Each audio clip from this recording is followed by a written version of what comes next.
নমস্কাৰ বন্ধু বান্ধৱীসকল, মই অভি আপোনালোকক জিকে ফাণ্ডাৰ চেনেলটোলৈ স্বাগতম জনাইছোঁ। আজি আমি আলোচনা কৰিম কেইটামান গুৰুত্বপূৰ্ণ সাধাৰণ জ্ঞানৰ বিষয়ে। আহক তেন্তে আজিৰ এই ভিডিঅ'টি আৰম্ভ কৰোঁ।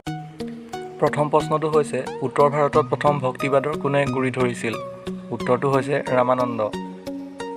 দ্বিতীয় প্ৰশ্নটো হৈছে, ভাৰতত মোগল সাম্ৰাজ্যৰ প্ৰতিষ্ঠা কোনে কৰিছিল? বাবৰে। তৃতীয় প্ৰশ্নটি হৈছে, পানিপথৰ প্ৰথম যুদ্ধত বাবৰে কাক পৰাস্ত কৰিছিল? উত্তৰটো হৈছে ইব্ৰাহিম লোডিক। 4 নম্বৰ প্ৰশ্নটো হৈছে, পলাশী যুদ্ধ কাৰ কাৰ মাজত সংঘটিত হৈছিল? উত্তৰটো হৈছে ইংৰাজ আৰু চিৰাজউদ্দৌলাৰ মাজত। নেক্সট কুৱেশ্যনটো হৈছে, পলাশী যুদ্ধ কেতিয়া হৈছিল? পলাশী যুদ্ধ হৈছিল 1757 চনত। বক্সাৰ যুদ্ধ কেতিয়া হৈছিল? বক্সাৰ যুদ্ধ হৈছিল 1764 চনত। নেক্সট কুৱেশ্যনটো হৈছে, চিপাহী বিদ্ৰোহ কেতিয়া হৈছিল? চিপাহী বিদ্ৰোহ হৈছিল 1857 চনত। নেক্সট কুৱেশ্যন হৈছে, বংগদেশত দ্বৈত শাসন কোনে প্ৰৱৰ্তন কৰিছিল? উত্তৰটো হৈছে ৰবাৰ্ট ক্লাইভে। নেক্সট কুৱেশ্যন হৈছে, ৰেগুলেটিং এক্ট কেতিয়া প্ৰৱৰ্তন হয়?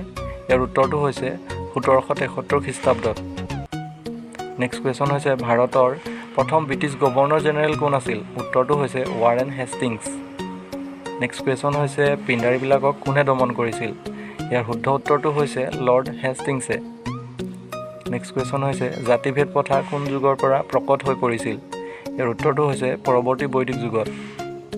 ঠগবিলাকক কোনে দমন কৰিছিল? ইয়াৰ উত্তৰটো হৈছে উইলিয়াম বেণ্টিংকে। নেক্সট কুৱেশ্যনটো হৈছে, ভাৰতৰ ৰেল লাইন, টেলিগ্ৰাফ, ডাক টিকট আদি প্ৰচলন কোনে কৰিছিল? ইয়াৰ উত্তৰটো হৈছে লৰ্ড ডেলহাউচি। চৰ্ত বিলোম নীতি কোনে প্ৰয়োগ কৰিছিল? ইয়াৰ উত্তৰটো হৈছে লৰ্ড ডেলহাউচি। নেক্সট কুৱেশ্যন হৈছে, চিপাহী বিদ্ৰোহৰ প্ৰথম শ্বহীদ কোন আছিল? ইয়াৰ শুদ্ধ উত্তৰটো হৈছে মংগল পাণ্ডে। শাসনৰ সুবিধাৰ্থে আকবৰে সমগ্ৰ ৰাজ্যখন কেইভাগত বিভক্ত কৰিছিল? ইয়াৰ উত্তৰটো হৈছে 15টা ভাগত। নেক্সট কুৱেশ্যনটো হৈছে, মহাৰাণী ঘোষণাপত্ৰ কেতিয়া ঘোষণা হৈছিল?